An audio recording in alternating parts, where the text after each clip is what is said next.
Téléspectateurs, à vous qui nous suivez sur les www.dvibtv.com.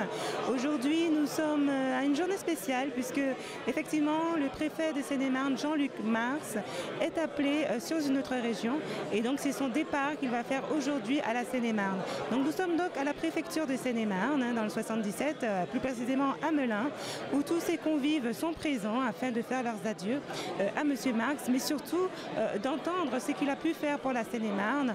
Bien évidemment, comme tout départ, c'est avec la larme à l'œil que nous le regretterons, mais nous allons tout simplement écouter ce qu'il a à dire, ses impressions sur ce département, ce qu'il a pu faire et ce que nous retiendrons de lui. Je vous invite tout simplement à nous suivre en images. Mesdames, Messieurs les élus, Madame et Monsieur le procureur, vous tous ici présents. Ce n'est pas des moments que je préfère dans ce métier décisif qui est celui de préfet.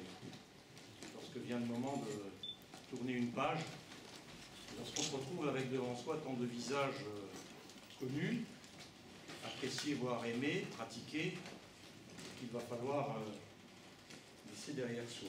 Mais je suis heureux de vous voir, parce que vous venez quelque part aussi me dire au revoir, et moi je souhaite avant tout vous dire merci.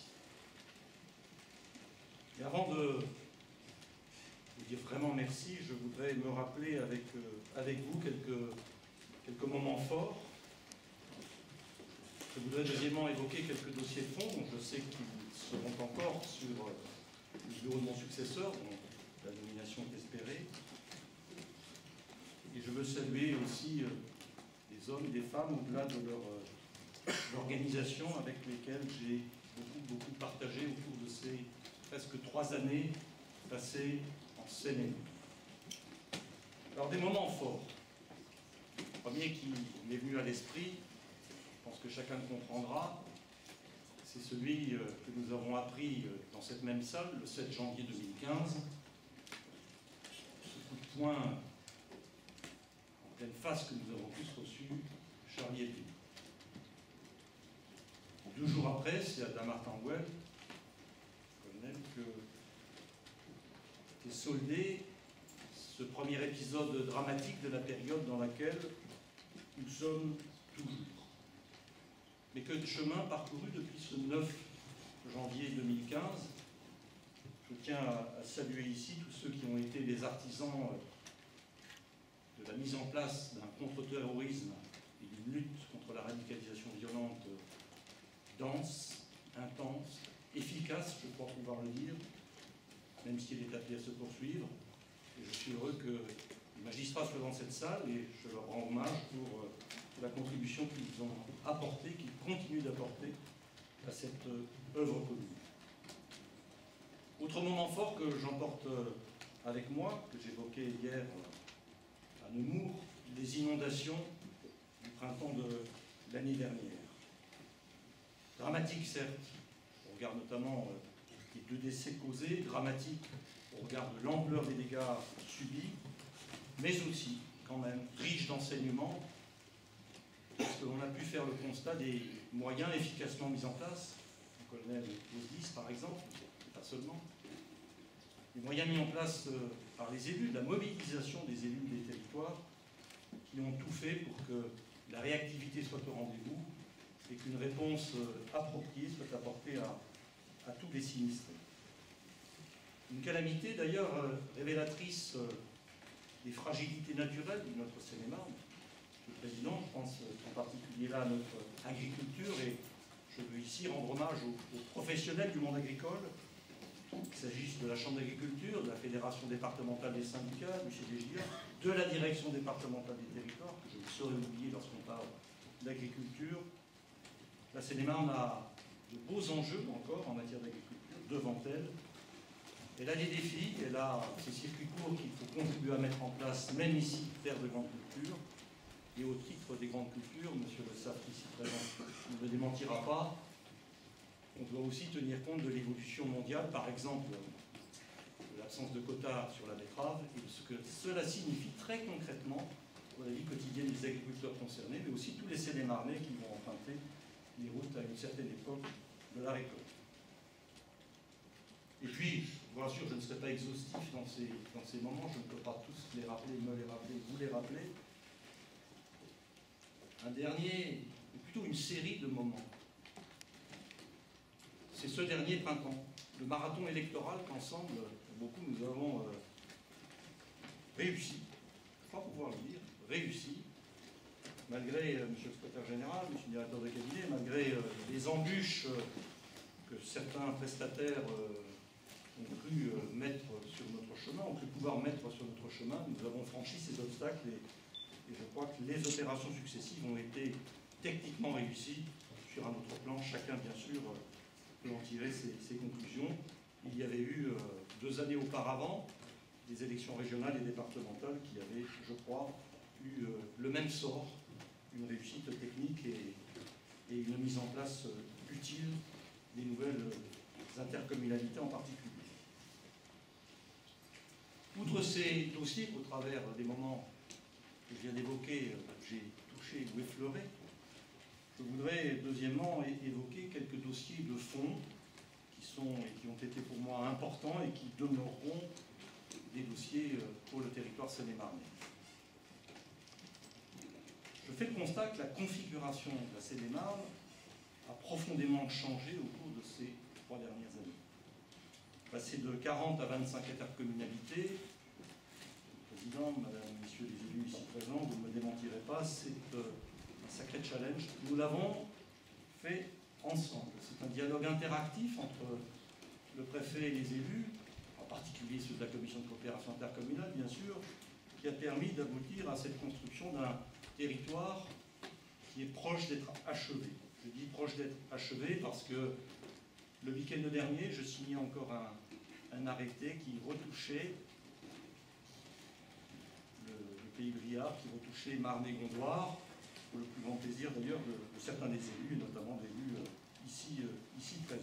Et puis, on peut souhaiter d'ailleurs que d'autres évolutions en cours puissent se poursuivre. Je pense par exemple à Coulommiers, où on regarde avec beaucoup d'intérêt l'exemple de la communauté d'agglomération de Fontainebleau, dont je me réjouis qu'elle ait pu voir le jour et s'asseoir dans de bonnes conditions sur le sud de notre département.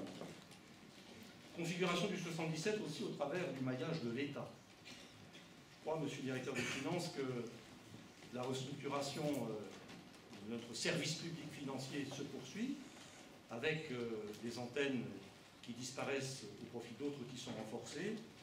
Il faut le dire, mais c'est aussi une adaptation du service public à l'usager. Je crois aussi pouvoir dire qu'avec la préservation et l'avenir tracé pour le sous-préfecture de Fontainebleau, nous avons consolidé un département à 5 arrondissements qui épouse les limites des intercommunalités et qui permet ainsi au service de l'État, ce qui permet au service de l'État de travailler, je crois, en bonne harmonie avec les collectivités territoriales. Et puis, je vois ici les 2 grands directeurs et directrices généraux des établissements publics administratifs qui gèrent certaines portions de notre territoire, des territoires à enjeu. Pas Marne, et pas France, et pas Sénat. Je crois que l'État aura ici et continue d'afficher plus clairement ses priorités. Et je pense, le président du conseil départemental en l'évoquait il y a un instant, je pense au défi de l'Expo 2025. Je veux saluer et le travail qui a été fait par le directeur général de l'EPA, que je vois, le regard se croise au fond de la salle, et par les élus du département qui ont su s'unir. On l'a vu dans le Parisien récemment, et je pense qu'on le verra dans un grand quotidien national du soir dans peu de temps. C'est une belle option qui a été prise, et pour ma part, je suis très confiant. Je pense que Val d'Europe, je forme des vœux pour que Val d'Europe remporte le morceau. Toujours au titre de la politique de l'État, comment ne pas citer les contrats d'intérêt nationaux? C'est vrai que le contrat d'intérêt national signé ici à Melun a été jugé, notamment par les 2 préfets de région successifs qui ont pu en connaître, comme exemplaire. Je souhaite que les élus melunais et les élus de la communauté d'agglomération s'en emparent encore plus avant pour faire prospérer ces grands chantiers que représente le contournement routier de l'agglomération lyonnaise, que représente l'opération Grand Site du château de Vaux-le-Vicomte, que représente tant d'opérations qui ont, je crois, une importance fondamentale. On terminerait avec les dossiers de fond qui demeurent des dossiers importants à poursuivre et à travailler, avec celui des migrants. Notre pays est affronté à ce sujet complexe, parce que migrants signifie accueil de réfugiés, au sens où ces personnes qui arrivent ont vocation, compte tenu du droit français, à devenir des réfugiés, mais signifie aussi, il faut le savoir, migration économique, qui est, comme presque de tout temps, une pente naturelle d'habitants de pays qui sont moins développés, moins favorisés que les nôtres, autant de choses à gérer difficilement, choses auxquelles nous sommes affrontés, auxquelles Gaillard Honner en particulier doit quotidiennement s'atteler, et qui, dans les heures et jours qui viennent, continueront de nous occuper et d'occuper les équipes ici présentes. Troisième temps de mon propos, que je veux assez court pour me permettre d'échanger avec les uns et les autres qui sont là. Je veux, comme je l'ai dit tout à l'heure, dire merci aux femmes, aux hommes, aux équipes qui sont pour beaucoup présentes ou représentées ici. Alors, je vais d'abord penser à ceux et à celles qui dirigent ces belles entreprises de cinéma. Et tout d'abord à Disney. D'abord à Disney, dont je tiens vraiment à dire que cette entreprise m'a épaté. Alors on me dit que c'est une filiale d'une société américaine. Certes. J'ai peu vu d'entreprises aussi insérées civiquement, faisant en sorte que leur place dans la société soit ce qu'elle doit être, et autant prête à faire vivre le dialogue avec ses partenaires, bien sûr les partenaires publics, mais pas seulement les partenaires publics. Donc je tiens à leur rendre hommage et à me féliciter du parcours que nous avons fait ensemble. Je n'oublierai pas,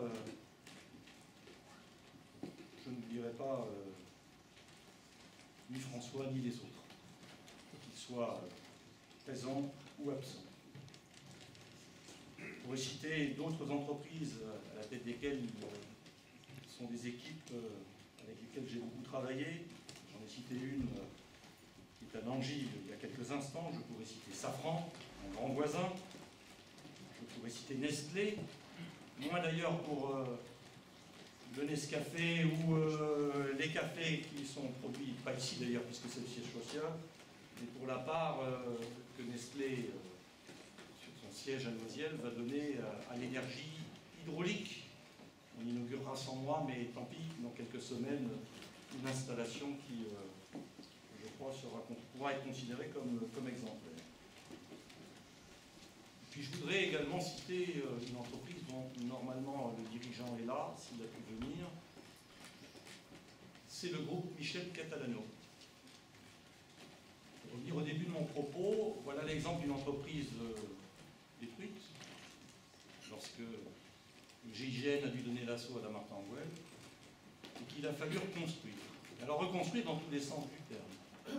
Reconstruire physiquement, reconstruire financièrement, puis surtout reconstruire humainement.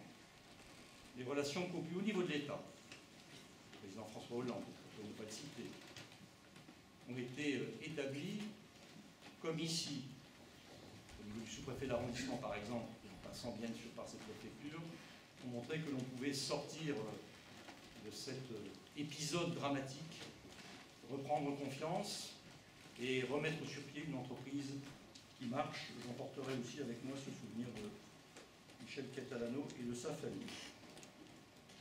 Enfin, pas tout à fait enfin. Je veux continuer en disant merci à tous ces élus qui sont ici présents, avec lesquels le dialogue a été dense, constructif, et avec lesquels nous avons pu gérer d'un commun accord bien des dossiers. Je ferai un sort particulier, Monsieur le Président du Conseil départemental, à l'équipe de management, de direction du département que vous pilotez. Votre directeur de cabinet, votre directeur général, avec lesquels le dialogue a été permanent, sur la base de rencontres régulières et d'une entente qui a été, je crois, exemplaire. Et je vous en remercie une fois de plus. Et puis enfin, cette fois-ci, un mot pour les équipes de l'État. Pour l'équipe de l'État autour de moi, corps préfectoral et chefs de service, beaucoup sont ici, qui m'ont accompagné. Certains sont partis ailleurs. J'ai envie de les regrouper sous votre prénom, mon cher Nicolas. Le secrétaire général, c'est le seul qui est arrivé avant moi. 1er août 2014. Il est arrivé le 1er septembre 2014. Vraiment non seulement une pensée, mais des paroles particulières pour lui, parce que je sais tout le travail qui aura été le sien ici à mes côtés.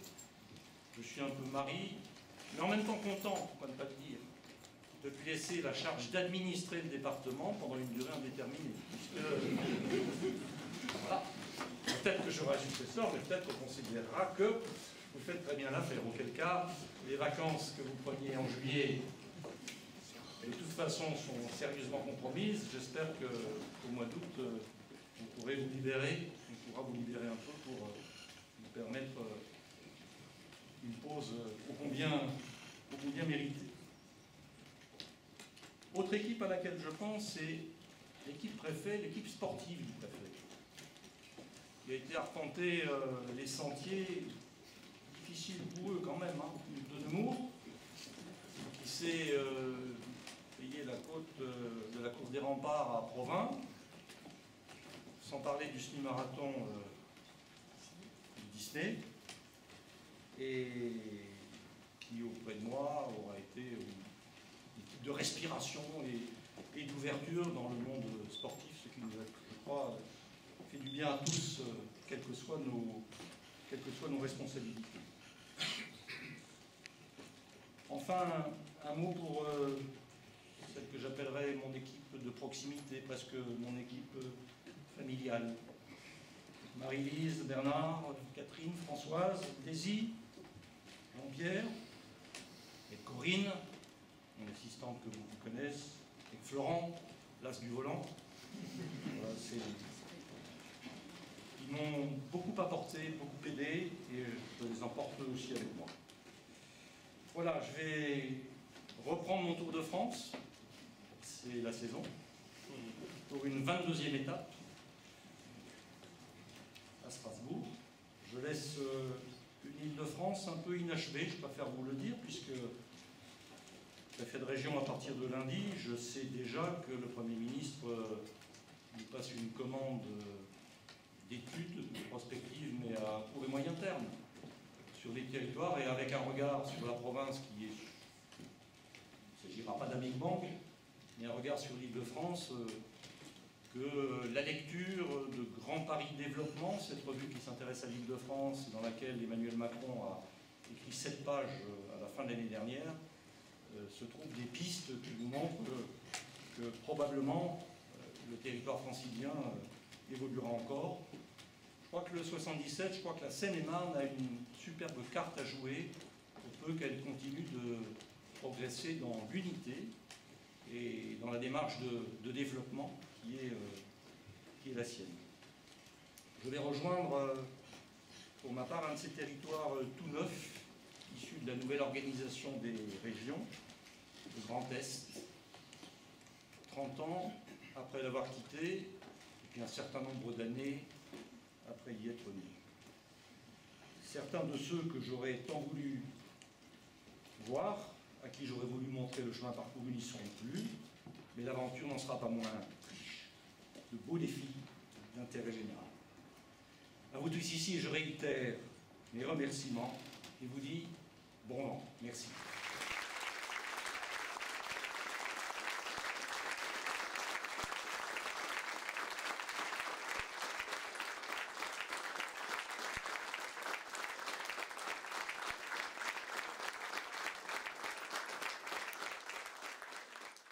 effectivement, je suis en compagnie du directeur du cabinet du préfet Jean-Luc Marx. Il a donc été près de 3 ans à ses côtés. Nous allons donc lui demander quelles sont ses impressions, ses sentiments, puisqu'aujourd'hui, monsieur Jean-Luc Marx va migrer sur la région Est. Et donc, qu'est-ce que vous pouvez nous dire de cette étroite collaboration que vous avez pu avoir avec monsieur le préfet? Moi, j'ai travaillé pendant 9 mois avec le préfet Marx. Je suis arrivé en octobre 2016. C'était 9 mois de travail intense, absolument passionnant, aux côtés d'un homme remarquable, d'un très grand professionnel, doublé d'une véritable humanité, d'une attention très grande à ses collaborateurs. Et pour ma part, je garderai le souvenir de ces dimanches après-midi où nous nous croisions au bureau, parce que lui et moi, nous aimons nos devoirs du dimanche après-midi, nous préparions notre semaine. Et c'est des moments où nous échangions sur la semaine à venir, des moments de proximité et des moments de très grande intensité. Le métier de préfet, c'est un métier à la fois d'exigence administrative et d'attention humaine. Et je crois que c'est ce qu'il incarne parfaitement. Bien évidemment, je suis avec la personne chargée de la politique à la ville qui va se présenter et tout simplement nous dire, puisque nouvellement introduite sur les territoires seine-et-marnais, quelles a été pour elle les qualités qui ont pu attirer son attention par rapport au travail qu'elle a pu effectuer avec monsieur le préfet. Oui, donc Maya Ronner, sous-préfète en charge de la politique de la ville. J'ai eu la grande chance et l'honneur de pouvoir travailler pendant 1 an, presque 1 an, avec monsieur le préfet de Seine-et-Marne, Jean-Luc Marx. C'est avec beaucoup de tristesse que je vois partir ce qu'on appelle un grand patron.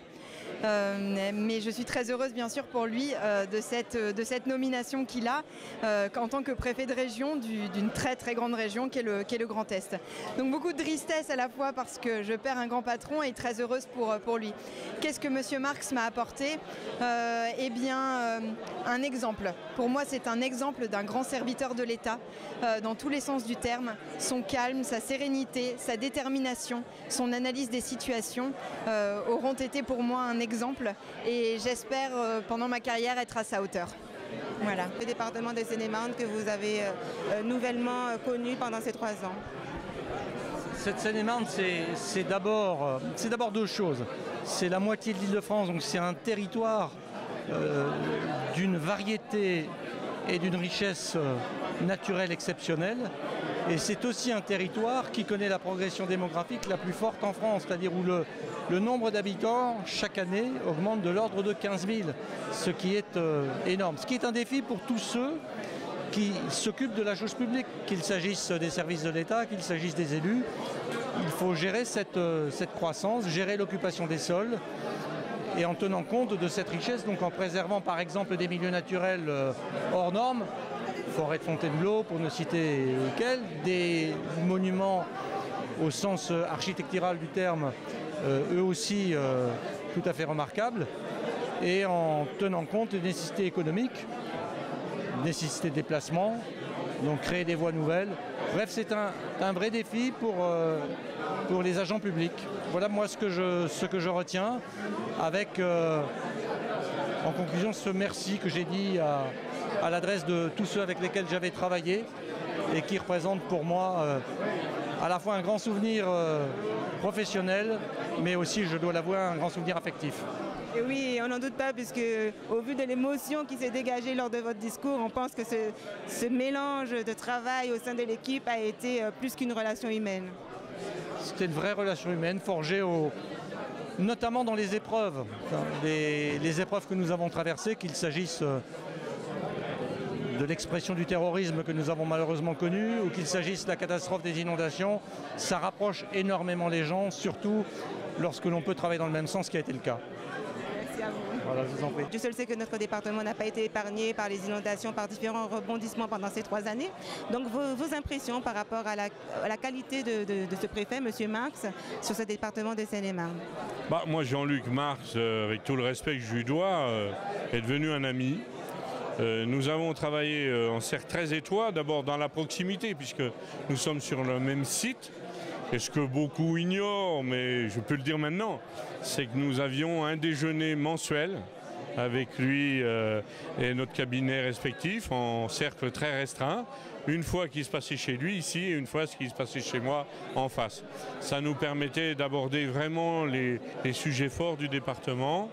Et je peux dire qu'il m'a aidé sur beaucoup de gros dossiers et que c'est quelqu'un de grande valeur. Il a le sens de l'État, c'est un gros travailleur et en même temps il m'a toujours épaulé dans les soutiens dont Seine-et-Marne a besoin. En tout cas, nous vous remercions. Merci à vous. Merci. Quel a été votre travail, votre proximité, votre encadrement avec le préfet de Seine-et-Marne? Est-ce qu'il a su répondre à vos attentes dans des moments difficiles comme un peu plus aisés? Alors, je dois dire qu'effectivement, nous avons eu la chance d'avoir ces 3 dernières années un préfet très à l'écoute des maires. Je suis en même temps présidente de l'Union des maires, donc c'est vrai que les relations avec le préfet ont été très étroites, aussi bien sur des sujets du quotidien, des dossiers au long cours, comme on dit, que ce soit la politique de la ville ou des dossiers plus spécifiques à certaines communes, et puis surtout, effectivement, sur des événements totalement exceptionnels comme les inondations de l'année dernière, où le préfet nous a accompagnés, a été très présent avec l'ensemble des services de l'État. Il est venu sur place à plusieurs jours pour examiner la situation et très à l'écoute des maires, puisqu'il nous a accompagnés alors, sur les dossiers d'indemnisation, sur les dossiers d'assurance. Il a organisé un certain nombre de réunions et c'est vrai que c'est ce qu'on attend d'un préfet dans un département comme le nôtre, qui est un grand département avec 510 communes. C'est pas toujours simple pour lui, mais c'est vrai que c'est ce qu'on attend du serviteur de l'État, entre guillemets, d'accompagner les collectivités au quotidien.